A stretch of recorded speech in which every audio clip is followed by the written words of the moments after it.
Welcome back to my channel পূজার lifestyle. সবাই কেমন আছো? আশা করি খুব ভালো আছো।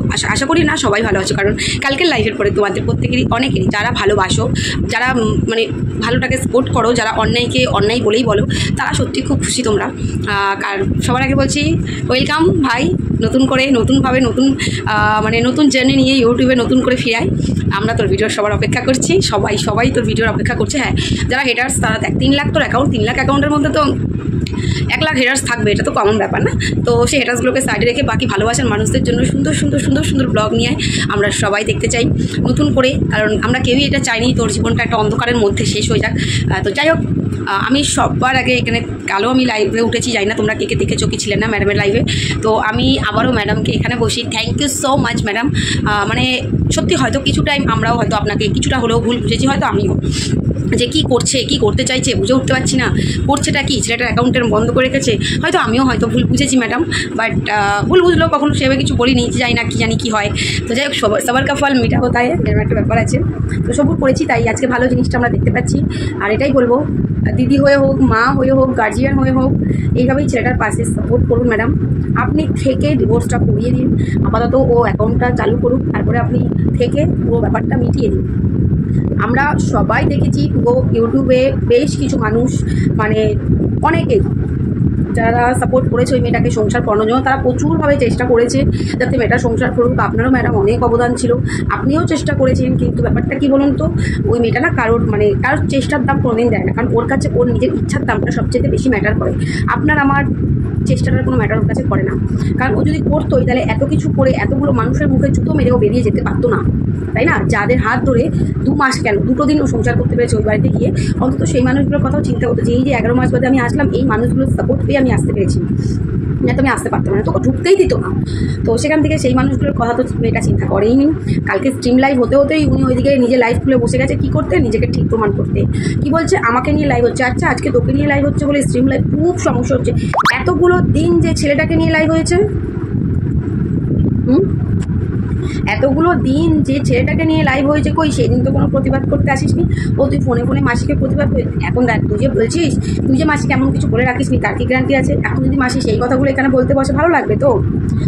ব্যাপারটা কী বলতো, তোদের স্বভাব হচ্ছে কাদা এইভাবে ছেটানো, তোদের নেচারটাই হচ্ছে কাদা ছেটানো। তোরা কাদা ছেটাতে পারলে তোরা বেঁচে যাস। এখন দেখেছিস মাসির সাথে ভাই কথা বলছে, তোর কুটকুটানে উঠে গেছে, বাবা ওদের মধ্যে আবার সম্পর্কে ভালো হয়ে যাচ্ছে, মিল হয়ে যাচ্ছে। কেন হবে না বলতো, কেন হবে না? বরাবর বলেছি রক্তই থাকে। আর তোর মা তো মিথ্যা কথা চিঙ্কি, ও আজীবন মিথ্যা কথাই বইলা গেল, ও মিথ্যা ছাড়া ও কোনোদিন সত্যি বলতে পারে না। কি সুন্দর বললো যে ওদের বাড়ির মধ্যে বনে মারামারি হয়েছে। এই চিঙ্কি, একটু মনে করে দেখ, কিছুদিন আগেই তোর বোনের মেয়েরাও তোকে দিতে যাচ্ছিল, বুঝলি? তো কত পড়াই করিস না, ফ্যামিলি তোরা দুটোই খারাপ, সেটা ধরার মধ্যেই নয়, কিন্তু তোদের চাইতে না প্রীতমদের তাও একটা লেভেল আছে, একটুখানি হলেও লেভেল আছে, বিশ্বাস কর। এতটা নোংরাও নয়, যতটা তোরা নোংরা করিস। এখন কবেকার কথা, কোথা থেকে উঠে আসতে, তারাও বৃষ্টি হচ্ছে, বাইরে জামাকাপড়গুলো মেলা ছিল তো, এবার বৃষ্টি হচ্ছে জন্য তার থেকে জামাকাপড়টা তুললাম। তো সেক্ষেত্রে দেখো, আমরা সত্যি খুব খুশি। আমি পুরো ভাইয়ের জন্যই বলো, ভাই নতুন করে দেখ, সুযোগ মানুষ মাত্র ভুল হয়, সে ভুলটা শুধরে নিতে হয়। ওরও ভুল অনেক আছে, মানে এটা খারাপ লাগলেও তোর মায়েরও অনেক ভুল আছে ভাই। তো যাই হোক, তোর মাকে বল তার মতন সে ভিডিও করুক, যখন পারমিশন যখন পেয়েছিস, মায়ের মতন ভিডিও করুক। এটা সত্যি শুনেও খুব খারাপ লাগে, তোর বাবার কাজটা চলে গেছে, মানে আজকে তোদের প্রত্যেককে বেকার করে ছেড়ে দিল।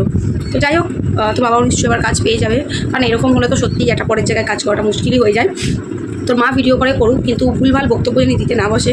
দেখ, আমার কাছে কথা হচ্ছে, জলে থেকে মানে ওই যে কথাতে আছে না, জলে থেকে কুমিরের সাথে ঝগড়া করে লাভ নেই। কারণ বলতো ইউটিউব আমাদের প্রত্যেককে করতে হবে, কন্ট্রোভার্সি ক্রিয়েটাররা কন্ট্রোভার্সি করবি, তুই না দেখলেই হলো, তুই পাত্তা না দিলেই হলো, যে যেটা বলছে বলতে দে। আজকে তোর পজিটিভ বলছে, কালকে হতেই পারে এনারা আবার তোর নেগেটিভ বলতে পারে, কিন্তু তুই বিষয়গুলোকে একদমই গুরুত্ব দিবি না। তোর ইন্টেনশন, তোকে ভিডিও করতে হবে, তুই এই যে যেমন বাইরে সব যাস প্রমোশন ভিডিওতে, তোকে প্রমোশন ভিডিও করতে হবে, তুই সেগুলোর ওপর ধ্যান দে। আমার মনে হয় কে কন্ট্রোভার্সি করছে না করছে, তোর মা বসে যাবে উত্তর দিতে, এগুলো তোর মাকেও বারণ করে দিস। কবিতাতে আমি তোমাকেও বলছি, প্লিজ রিকোয়েস্ট করছি, কারণ যে ঝড়টা তোমাদের ওপর থেকে গেল, আমি জানি তুমি আমার সমস্ত ভিডিও দেখো, যে ঝড়টা তোমাদের ওপর থেকে গেল, একমাত্র আমরা হয়তো দূর থেকে গো কী করবে এরকম আমরা এখানে বসে পড়েছি, কিন্তু মেনলি ফেস কিন্তু তোমাদেরকেই করতে হচ্ছে, 3টে মানুষকে। আমরা গিয়ে কিন্তু এই পরিস্থিতি ফেস করিনি। তো সেখান থেকে এটাই বলবো, নতুন করে এরকম কিছু আর তৈরি করো না, যাতে তোমার বা ছেলেটার বা তোমার হাজব্যান্ডের কোনো রকম আবার কোনো বিপদ ঘটে। অনেক তো হলো, হসপিটাল বাড়ি এই সেই অনেক কিছু হয়ে গেছে, তো এবার এটাই বলবো, তোমাকেও বলবো কবিতা দি, নতুন করে এবার সবটা শুরু করো। দেখো ওরা যেটা করবে এটা সবাই জানে, পারিবারিক কন্ট্রোভার্সি ছাড়া ওদের পেটের ভাত হজম হবে না। কিন্তু তোমার ছেলের একটা অ্যাকাউন্ট 3 লাখের, একটা অ্যাকাউন্ট 2 লাখের, তো তোমাদের এত বড় বড় অ্যাকাউন্ট, তোমাদেরকে কন্ট্রোভার্সি করতে হবে না। অল্প পয়সা আসুক, ডাল ভাত খাও, কিন্তু অনেক শান্তিতে খাও। 4টি কেস মাথায় নিয়ে ওইরকম খাসির মাংস নাই বা খেলে, তাই না? তো সেক্ষেত্রে আমি এটাই বলবো যে এমন কিছু করো না যাতে নতুন করে আবার সবাই তোমাদের বিরুদ্ধে চলে যায়, বিপক্ষে চলে যায়। কারণ আজকের দিনে দাঁড়িয়ে কিন্তু সবাই, সেটা ভিউয়ার্স বলো, কন্ট্রোভার্সি ক্রিয়েটাররা বলো, ম্যাডাম বলো, সবাই আজকের দিনে তোমাদের সাপোর্ট করছে। তো সেই সাপোর্টটাকে নিয়ে চলার চেষ্টা করো যাতে আর নেক্সট টাইম এরকম কিছু না হয়। কারণ তুমি নিজে জানো তোমার ছেলের উপর থেকে কী লেভেলের ফাড়া দিচ্ছে। আর যদি পারো না, যদি পসিবল হয় তোমাদের বাথরুমটা ভেঙে যদি চেঞ্জ করা পসিবল হয় সেটা করো। আর যদি পসিবল বাড়িটাকে বেচেই দাও। কারণ তোমাদের যে যেহেতু ঢালাই করা বাড়ি, সেখানে বাথরুম চেঞ্জ করা, ঠাকুরঘর চেঞ্জ করা একটু চাপের ব্যাপার। আমরা বাস্তুদোষ বলে কিছু মানি, ঠিক আছে? কুসংস্কার না মানলেও বাস্তুদোষ একটা থাকে, তো বাস্তুদোষটা না আমরা মানি। তো ওইরকম কিছু থাকলে না ঘরের থেকে অশান্তি এগুলো কোনো দিন যায় না।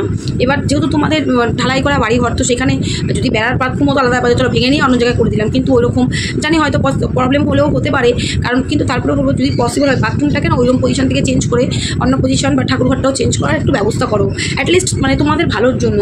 কারণ যে হারে তোমাদের উপর থেকে প্রবলেমগুলো যাচ্ছে সেগুলো না তাহলে একটু হলেও হয়তো মিটবে। কারণ এটা আমরা মেনে আসছি আমাদের বাড়িতেও, বা আমরাও যখন বাড়িঘর করি আমরা কিন্তু বাথরুম ঠাকুরঘরটা এগুলো আমরা মেনটেন করি। যাই হোক, আমার এটা বলার মনে হলো। এবার অবশ্যই এটা তোমাদের ডিসিশন। বাড়িতে একটু নারায়ণ পুজো দাও, অনেক তো হলো। এবার বাড়ি ফিরে আসো, এসে জানি না কবে আসবে তোমরা ফিরে, তো যখনই আসো একটু বড় করে ঘটা করে দরকার নেই, তোমাদের তো ঘরে গপু আছে, তোমরা একটু নারায়ণ পুজো দাও ঠাকুরের সামনে। কারণ যা বিপদ যেভাবে যাচ্ছে, আর সবচেয়ে বড় কথা মাথা থেকে অলক্ষী নেমে গেছে, সবচেয়ে বড় কথা। তো একটু নারায়ণ পুজো দাও, দিয়ে সবটা নতুন করে তোমরা স্টার্ট করো। তো সেক্ষেত্রে এখন আমার এটাই মনে হয়, যাই হোক একটু ডিস্টার্ব হচ্ছে তোমাদের। তো সেক্ষেত্রে আমার মনে হয় ভাই তুই তোর মতন করে নতুন করে শুরু কর। যে যা ইচ্ছা বলে বলুক, তুই কান দিবি না। তুই তোর মতন তোর ভিডিও নিয়ে, তোর অ্যাকাউন্ট নিয়ে তুই আগেই যা। দেখ ম্যাডামের সাথে কথা বল, ফোনটাও অবশ্যই পাবি, সব কিছুই পাবি আস্তে আস্তে। বলেছি না, খারাপ অনেক রাত্রি হলে পরেও দেখবি, মনে করবি যত রাত হবে অন্ধকার হবে তত পড়ে গেল কাছে হবে। তো তোর প্রতি অনেক গেছে, এই 1.5 মাসে অনেক গেছে যা সহ্য করবার মতন না। তো ভাই এবার সহ্য কর, আস্তে আস্তে অবশ্যই তোর ভালো হবে। আর তুই তো ডাইরেক্টলি স্ট্রিম লাইভে বলেও দিয়েছিস তুই ডিভোর্স চাস। নতুন করে কে বলবে ডিভোর্স এসব করার দরকার নেই। ম্যাডামের সাথে কথা বলে কী হবে, কী করলে ডিভোর্সটা হয় সেটার দিকেও আগা। কারণ আমার মনে হয় তোর মেনলি ভিডিওর সাথে তোর ডিভোর্সটার দিকে আগানো উচিত। বাকি কেস যা পড়ে আছে সেগুলো থাকিয়ে তুই আগে ডিভোর্সটা দিয়ে আগা। কারণ তোর ডিভোর্স হয়ে গেলে অনেক কেস হয়ে যাবে, হয়ে যাবে। আমার সেটাই মনে হয়। আর তোর এই দিদি সবসময় তোর পাশে আছে, দূর থেকে এইভাবে আশীর্বাদ করবো। অনেক বড় হওয়া বাবা, তুই অনেক বড়, তুই আমার থেকে অনেক ছোটো। তো সেখান থেকে এটাই আশীর্বাদ করবো, অনেক বড় হওয়া। আর এবার কিছু কথা আমি ভিউয়ার্সের উদ্দেশ্যে বলবো, কিছু বিচুটি পাতা ভিউ আছে, মনে হয় তোদেরকেও জুতো দিয়ে ঝামা ঘষে দিই মুখটার মধ্যে। লাইভে উঠে বলছি শাস্তি চাই, শাস্তি। আর কত শাস্তি চাস তোরা ছেলেটার? হ্যাঁ, তোদের বাড়িতেও যদি বাপ ভাই থাকে তাদেরকে একটু এভাবে শাস্তিতে দেখি কেমন পারিস। আর যাদের এত বেশি দরদ হচ্ছে না ওই মেয়ের জন্য, তাহলে জানা নিয়ে জানা নিজের বাড়ির বউ করে, নিজের ছেলের বউ করে নিয়ে জানা কে বারণ করেছে। তোদের কোনো রিলেটিভ থাকলে ধরে দিয়ে দে না বিয়ে তার সাথে, দেখি কতদিন সহ্য করতে পারিস। নেগড়া তাদের জন্য বললাম, যারা হেটার্স তাদের জন্য বললাম, ঠিক আছে? একটা ছেলে মুক্তি চাইছে, একটা ছেলে শান্তি চাইছে, সেটা ভালো লাগছে না? হ্যাঁ, আর কত ক্ষতি করবি তোরা সবাই মিলে, এই ভিউয়ার্সগুলো তোরা কত। ওকে বিশ্বাস করা যাবে না, বিশ্বাস করতে হবে না, দুনিয়া কেউ কাউকে বিশ্বাস করতে পারে না। কিন্তু মানুষ ভুল করলে সেই মানুষটাকে সুযোগ দিতে হয়। আজকে 2-3 মাস ধরে ম্যাডাম এই মেয়েটাকে সুযোগ দিয়ে গেছে, হাতে পায়ে ধরে সংসার করাতে চেয়ে গেছে। তখন তো বলিসনি তোরা যে না 1.5 মাস ধরে ওর অ্যাকাউন্টটা বন্ধ, ওকে সুযোগ দিই। আর যেই ও অ্যাকাউন্টটা ফিরে পাচ্ছে ছেলেটা, অমনি সব এসে গেছিস চুলকাতে কি ওকে সুযোগ দেবেন না। ও সুযোগ নিয়ে সুযোগের সদ্ব্যবহার করে। আরে ভাই সুযোগটা তো আগে দেওয়া হোক। সদ্ব্যবহার যদি করে সুযোগে, তখন আবার সব ইউটিউবের মানুষের পাশ থেকে সরে যাবে। সে ভিউয়ার্স বলো, কন্ট্রোভার্সি ক্রিয়েটাররা বলো, সবাই সরে যাবে। কিন্তু যখন ছেলেটা সুযোগ চাই, একটা সুযোগ একটা মানুষকে দিতে হয়। অনেক ভুল করেছে ছেলেটা, অনেক শাস্তি, তার অ্যাকচুয়াল শাস্তি এখনো পালবাড়ি পায়নি, কিচ্ছু পায়নি। আমি জানি না ম্যাডাম সেই শাস্তির ব্যবস্থা কবে করবে, পালবাড়ি এখনো কোনো শাস্তি পায়নি, ঠিক আছে? তো সেক্ষেত্রে সুযোগ অবশ্যই সুযোগ দেবে। কেন দেবে? তোদের মতন চুলকানিদের জন্য। কি ও ঝিমিকে লাইভে তো কেন ওকে লাইভে তুলতে যাবে? কেন তুলতে যাবে? যখন এর আগে স্ট্রিম লাইভ হয়েছিল তখন কি ভাইকে লাইভে তোলা হয়েছিল নাকি? কেন ঝিমিকে লাইভে তুলতে যাবে? ও নিজে যথেষ্ট এক্সপার্ট মেয়ে, ও নিজের লাইফ নিজে স্টার্ট করতে পারে, নিজের লাইফ নিজেই সব করতে পারে, ঠিক আছে? ওই যে বসে গেছে দেখলে না, স্ট্রিম লাইভ চলতে ও নিজের লাইফ খুলে বসে গেছে। কেন? ওকে বরকে এখানে ভালো বলছে, এবার আমাকে তো এখানে রেকর্ড শুনিয়ে বরকে খারাপ প্রমাণ করতে হবে। এই তো ওর ভালোবাসা, তার আবার বড় বড় কথা। হ্যাঁ, যে না নিজের ভালোবাসার মানুষটা নিজের অ্যাকাউন্ট ফিরে পাচ্ছে, ও নতুন করে ভিডিও করতে খুব ভালো কথা, লাইভ খুলেছিস ভালো কথা। হ্যাঁ ঠিক আছে, আমি সংসার করবো তো কী আছে, ও ভালো থাকুক, ওর অ্যাকাউন্টটা পেয়েছে ভালো, ও করুক অ্যাকাউন্টটা। সেই বেলায় নেই, অমনি মেয়ে বসে গেছে ভিডিও খুলে, মাসি এই বলেছে, পিসি এই বলেছে, ও এই বলেছে, সে বেশ বলেছে, যা বলেছে। তোদের মাসিদের কাছে তোরা এরকম অনেক কথা বলে রেখেছিস, ঠিক আছে? বেশি মুখ ছোটাতে আসিস না আমার, ঠিক আছে? এই বড় মাসিকে নিয়ে যে লাফালাফি ঝাপাঝাপি করছিস, এই নিয়ে একদম মুখ ছোটাতে আসিস না আমার মুখটা বন্ধ আছে, আমার মুখটা বন্ধ রাখাই ভালো, ঠিক আছে? বড় মাসিকে নিয়ে যে লাফালাই, তো বড় মাসির সাথে কিন্তু আমার কথা হতো, আমি এর আগেও বলেছি। আর ছোটো মাসির সাথে কোনোদিন কথা হয়নি, বড় মাসির সাথে আমার কথা হতো, তাই আমার মুখটা ছোটাতে আসিস না তোরা, তারপর আমি কেন কিছু বলবো না, কারণ আমি চাই রক্ত কোনোদিন আলাদা করা যায় না। অবশ্যই বোনে বোনে ভালো থাকুক না, ঠিক আছে, ওনাদের মধ্যে অশান্তি হয়েছে, আমাকে কি বলেছে না বলেছে থাক না, সেটা আমার কাছে থাক, তাদের মতন করে ভালো। আজকে আমি বলতে শুরু করলে এই বোনে বোনে এতদিন বাদে মিলটা হয়েছে, মিলটা নষ্ট হবে, কেন আমি সেই মিল নষ্ট করতে যাবো? থাকুক। আজকে চিঙ্কির সাথে বড় বোনের মিল হচ্ছে, ভালো তো থাকুক, ভালো মাসি, বড় মাসি তুমি সত্যি ভালো থাকো, তুমি অবশ্যই মিল করে থাকো, এটা ভালো কথা, সম্পর্কে মিল থাকবে, এটাই ভালো কথা। বাইরের লোক এসে কেন সেখানে সুযোগ নেবে? যদি নিজেদের সম্পর্কের মানুষগুলো ঠিক থাকেন, কেন তারা সুযোগ নিতে আসবে? তুই চিঙ্কি বেশি বড় বড় কথা বলছিস না, এর অনেক কথা জেনে বসে আছি, ঠিক আছে, অল রেকর্ডিং আমার কাছে আছে, কিন্তু আমি বলবো না এখানে তোর বোনের বড় বোনের সাথে কী কথা হয়েছে কী হয়নি, কখনো বলবো না। অবশ্যই ভালো থাকো, অবশ্যই ভালো থাকো, বড় মাসিমণি তুমি ভালো থাকো, অবশ্যই ওদের পাশে থাকো। নিজের সম্পর্ক নিজেরই হয়, আপনই হয়, আপন কোনোদিন পর হয় না। তো তেমন করে আজকে প্রীতমের বড় মাসির সাথে যদি প্রীতমদের ওরা যা বলেছে যা করেছে হয়ে গেছে, অশান্তি বাঁধানোর মূল কাণ্ডারি ঝিমি তুই নিজে ছিলিস, ঠিক আছে। এখন মাসি যখন দুটো ভালো কথা বলতে বসেছে, খুব চিরপিড়িয়ে উঠেছে না, কীভাবে অশান্তি লাগাবো, মাসি কী বলেছে নাও শোনো, মানে তুই রেকর্ডিংটা শোনাচ্ছিস যাতে প্রীতম এই রেকর্ডিংগুলো শুনে ওর মাসির সাথে আবার অশান্তি হোক, তাই না? সারা অসভ্য মেচে তুই বাড়ির বউ, অযোগ্য বাড়ির বউদের না এই ঠোঁটটা অনেক বুঝে রাখতে হয়, যেখানে কথা বললে অশান্তি লাগবে সেই জায়গাটা চুপ করে সহ্য করে যেতে হয়, যে না থাক ভালো আছে সবাই ভালো থাকুক। এখানে যদি আমি মুখটা খুলি অনেক সম্পর্ক খারাপ হয়ে যেতে পারে, ঠিক যেমন করে এখন মুখ খুলে যেমন তোর মাসির সাথে তোদের সম্পর্ক খারাপ হয়ে যেতে পারে, যেটা আমি কখনোই করবো না, কখনোই করবো না। ভালো থাকুক, সবাই ভালো থাকুক। রাগের মাথায় নানান মানুষ পাঁচটা কথা বলতেই পারে, নানা মানুষ নানা কথা বলতেই পারে, সেই জন্য যখন ঝামেলা মিটে যায় তখন সেই কথাগুলো তুলতে হয়, যাতে আবার নতুন করে ঝামেলা বাঁধুক। তোর মতন মেয়ে ছেলে সংসার করবে? জীবনে পারবে না, জীবনে পারবে না।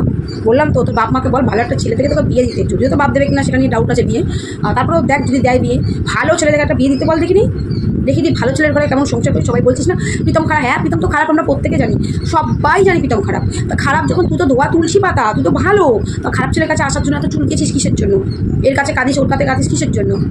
যা সংসার কর, তুই অন্য কাউকে থেকে সংসার কর, তুই ভালো মেয়ে, তুই অনেক ভদ্র মেয়ে। এমনকি তুই ওখানে ওদের যে উকিল ছিল সেই উকিলের অব্দি কথা শোনাচ্ছিস, কী প্রমাণ করতে চাইছিস সেগুলো করে প্রীতম খারাপ ছেলে? সেটা আরে ভাই তুই প্রমাণ কী করবি? পুরো ওয়াইডই জানে প্রীতম খারাপ ছেলে, সবাই জানে, কেউ তো বলেনি আমি কি বলেছি প্রীতম খুব ভালো ধোয়া তুলছে না, প্রীতম খুব খারাপ ছেলে। ও খারাপ ছেলে না হলে তোর মতন মেয়ের মাথায় সিঁদুর তুলতো না কোনোদিন, ও অবশ্যই খারাপ ছেলে। ও বিয়ে করার পর, প্রথম বিয়ে করার পর অন্তত 2-4-5 বছর ওয়েট করে যেত, ও সেটা করেনি। ও তোর মতন মেয়েকে তোদের বাড়িতে গেছে, তোর মা ঘাড়ে গছিয়ে দিয়েছে, আর তোর মা কী লেভেলে ঘাড়ে গছাতে জানে সেটা আমরা সবাই জানি। কুন্তলের ঘাড়ে গছাতে যাচ্ছিলো, বিট্টুর ঘাড়ে গছাতে যাচ্ছিল, মানে তোর মা যাকে পারবে তার ঘাড়ে তোকে গছিয়ে দিতে পারলে বেঁচে যায়, যে এই আপদ ঘর থেকে আগে বিদায় দিই, ঠিক আছে। তো তেমন করে এই ছেলেটার ঘাড়েও গছিয়ে দিয়েছিল, ছেলেটা বুঝতে পারেনি, ভেবেছে জেনুইন ভালোবাসা, নিয়ে নিয়েছে ঘাড়ের মধ্যে ঝুলিয়ে, এবার ঝুলিয়ে নিয়ে এমন ঝুলেছে, মানে ও শিক্ষা থাকতে মনে হয় ও আর 4-5 বছর আগে বিয়ের কথা মুখে নেবে বলে আমার মনে হয় না। কথা বলছে, বরকে প্রমাণ করতে বসে গেছে, আমার বর খারাপ, সবাই দেখো ও এই করেছে, ও সেই করেছে। ছোটোবেলায় এই ছোটোবেলায় গল্প তুই নিজে কি করেছিস? ছোটোবেলায় গল্প দিচ্ছিস, বেকার মুখ ছুটাচ্ছিস কেন এখানে বসে বসে? হতে পারে তোর সাথে আমার ছোটোবেলায় কোনো পরিচয় ছিল না, হতে পারে তোদেরকে মানে আমার শুভ সাথে যত বছর সম্পর্ক তোদেরকে আমি চিনি, বাট তোদের ভিডিও আমি জীবনেও দেখতাম না, নাম শুনতাম জানতাম, বাট তোদের ভিডিও জীবনেও দেখতাম না। ভিডিও দেখা শুরু করেছে বছর 2 হলো। তোদের এত কেচ্ছা যদি জানতাম না, জীবনে তোদের বাড়িতে পা রাখতাম না, জীবনে রাখতাম না এত কেচ্ছার পা। কারণ শুভ চেয়েছিল, যেহেতু তোদের সাথে এই বাড়ির সম্পর্ক ঠিক ছিল না, শুভ চেয়েছিল আমার সাথে সম্পর্কটা ঠিক হলে পরে হয়তো আস্তে আস্তে এই বাড়ির সাথে তোদের সবার সম্পর্কটা হয়তো ভালো করে দিতে পারবো। কারণ আমার শুভ না, আমার উপরেই ভরসাটুকু আছে যে আমি কখনো কোনো সম্পর্ক ভাঙতে পারবো না, আমি চাই সেই সম্পর্কটা জোড়া লাগুক, বুঝেছিস তো? সেই জন্যই চেয়েছিলাম যে থাক, কালকে যদি সবার সাথে মিল একটা হয়ে যায় এই বাড়িতেও ভালোই হবে, সবাই মিলে একসাথে ভালোভাবে থাকবো। কিন্তু কী করে জানবো যে তোদের মধ্যে এই নোংরামি ছিল? তোদের বাড়িতে যাওয়া নিয়ে শুভকর বাবা প্রচুর বলেছে যে আমাকে কেন নিয়ে গেছিলো নোংরা ফ্যামিলির মধ্যে, সেটা তো আজ বুঝি, আজ জানি, আজ মা বলে এত কিছু, মার কাছ থেকে আজকে এত কিছু জানতে পারি, শুভর মায়ের কাছ থেকে। আমি যদি আগে থেকে জানতাম তোদের সাথে সম্পর্ক ঠিক কথা দূরের কথা, জীবনে তোদের সীমানায় পৌঁছাতাম না। আর যারা বলিস না যে ওদের মুখ দেখে আমাকে গেছিস, তাদেরকে বারবার বলেছে আমাকে আনসাবস্ক্রাইব করে বেরিয়ে আমার কোনো দরকার নেই, দেখেছিস তো তাদের কোনো ভিডিও আমার অ্যাকাউন্টে অবধি নেই। যদি তাদের মুখ বেঁচে খাওয়াটা আমার স্বভাব হয়ে থাকতো, তাদের ভিডিওগুলো এখন আমার অ্যাকাউন্টে জলজল করতো, কিন্তু আমি রাখিনি। কেন রাখিনি জানিস তো? কারণ আমি চাই না তাদের সাথে আমার কোনো সম্পর্ক। আমি ওপেন কাল লাইভেও বলে দিয়েছি, কোনো পাল ফ্যামিলির সাথে আমার কোনো সম্পর্ক নেই, কোনো পাল ফ্যামিলিকে আমি চিনি না, ঠিক আছে? ওদের সাথে আমার কোনো সম্পর্ক নেই, অ্যাজ এ ভিউয়ার্স হিসেবে আমি চিনি, অ্যাজ এ ক্রিয়েটার হিসেবে আমি চিনি, আর কিচ্ছু না। এর বাইরে ওদের সাথে আমার আর কোনো সম্পর্ক, কোনো যোগাযোগ কিচ্ছু নয়। বলতে পারবি তোদের বাড়ি থেকে বেরোনোর পর তোদের সাথে কোনোদিন কোনো যোগাযোগ করেছি আমি? কেউ বলতে পারবি? তোদের মুখ বেচা তো দূরের কথা, তোদের নামে একটা ভালো ওয়ার্ড আমার মুখ থেকে বেরোবে না, তোদের মতো নোংরা মানুষদের কাছ থেকে, বুঝতে পারলি? সংসার করবে, সংসারের মানে বোঝে না, সংসার করবে। বরকে দাঁড়িয়ে থেকে মাসি গালাগাল করছে, মা গালাগাল করছে, সেখানে সেই বউ দাঁড়িয়ে সহ্য করছে, সে এবার নাকি সংসার করবে। সংসার আলিয়ে এসে সংসার করতে ফট এখান থেকে। আমি তো খারাপ, তুমি খারাপই, নাহলে তুমি ধোয়া তুলসী পাতা যদি হয়ে থাকো, যাও একটা ভালো সুন্দর ধোয়া তুলসী পাতা ধরে নাও আবার নতুন করে, কারণ তোমার তো আর বেশি দিন তুমি সবুর করতে পারবা না, যাও ধরে নাও একটা। পিচপিচি আর পেন দিও না এখানে বসে বসে, ছেলেটাকে এবার বাঁচতে দাও, ছেলেটাকে ভিডিও করতে দাও, ছেলেটাকে বাঁচতে দাও ছেলেটার মতন করে। আর ভাই তোকে বলছি, ম্যাডামও কালকে বলেছে, আমিও তোকে বলছি, ভুল করে এই মেয়েকে কিন্তু ব্লগ থেকে খুলবি না, কোনো রকম মেসেজ মুসেজ কিন্তু করবে না, তোর জীবনে কিন্তু বহুত শনি নেমে আসে বলে দিলাম, খুব সাবধান। কেউ না, তোদের বাড়ির সবার ফোন থেকে ব্লক করে দেয়, ওকে ব্লক কর, কোনো দরকার নেই, কোনো রকম সিঙ্গেল টাইম যোগাযোগ করতে নেই। তোর কম ভিউজ হবে, কম ভিউজে খাবি। এই যে 1.5 মাস তোর অ্যাকাউন্ট তো বন্ধ ছিল, না খেয়ে মরে গেছিস, মরে তো যাসনি, কম ভিউজ হবে, কম ভিউজে খাবি। এদেরকে ছাড় এবার, কোনো দরকার নেই। একজনকে তো ছেড়ে দিই, আস্তে আস্তে পারিস সব ভিডিওগুলো আস্তে আস্তে প্রাইভেট করে দে। জানি একবারে দুটো মেয়েরই ভিডিও এভাবে প্রাইভেট করা ইম্পসিবল ব্যাপার, কারণ আমি তার মধ্যে 1.5 মাস পুরো অ্যাকাউন্ট বসে গেছে, পুরো রিচ ডাউন খেয়ে বসে রয়েছে। তো সেক্ষেত্রে তোর রিচ উঠে যেতেও খুব বেশি সময় লাগবে না, আস্তে আস্তে করে সবগুলোর ভিডিও প্রাইভেট করতে থাক, নিজের মতো নিজে ব্লগ দে, আমরা সবাই তো ব্লগ দেখবো। এই ছ্যাবলামি নোংরামি বন্ধ করে দেয় এখানে। চলো এবার ভিডিওটা আমি এন্ড করছি, আবার একটা ব্লগ দেবো ভাবছি, পরে বেলার দিকে একটা ব্লগ দেবো। কালকে তোমার দাদা এসেছিলো, বা দুটো দিনের ব্লগ একসাথে অনেক ব্লগ জমে যাচ্ছে। তো চলো আপাতত ভিডিওটা এন্ড করছি, সবাই টাটা। আমি জানি না আমি কি মতামত দিলে, আমার মতামত তোমাদের ভালো লাগলো কি লাগলো না, যদি ভালো লাগে অবশ্যই কমেন্টে জানিয়ে, আমি বলবো না লাইক করো, শেয়ার করো, সাবস্ক্রাইব করো, তা নয়। যাদের ভালো লাগবে অবশ্যই তারা সাবস্ক্রাইব করে, যাদের ভালো লাগবে না করবে না, আনসাবস্ক্রাইব করে বেরিয়ে যাবে, ঠিক আছে। আমাকে দেখে যারা ভালোবাসবে তারা আসবে, কারণ আমি আমার 3000 অ্যাকাউন্ট থেকে ওদের বাড়ি থেকে বেরিয়েছি, করে আজ অব্দি এই জায়গাটা আমি আমার নিজের ট্যালেন্টে দাঁড়িয়েছি, ঠিক আছে। নিজের সে ওদেরকে বেঁচে হোক, তাই যাই করে হোক, ওদের মুখ বেঁচে অন্তত উঠে আসিনি। ওদের মুখ বেচা ওই অনেক আগে আমি আমার ইউটিউব থেকে সব হারিয়ে দিয়েছি, আমার অ্যাকাউন্ট খুঁজলেও ওদেরকে খুঁজে পাওয়া যাবে না। যারা ওদের মুখ বেঁচে উঠছে তাদের অ্যাকাউন্টে গিয়ে দেখো এখনো ফটো ভিডিও কমিউনিটি পোস্ট সব জল করছে, আমি করি না, আমি বহু আগে সব প্রাইভেট করে দিয়েছি, প্রয়োজন নেই। চলো টাটা, সবাই ভালো থেকো, সুস্থ থেকো।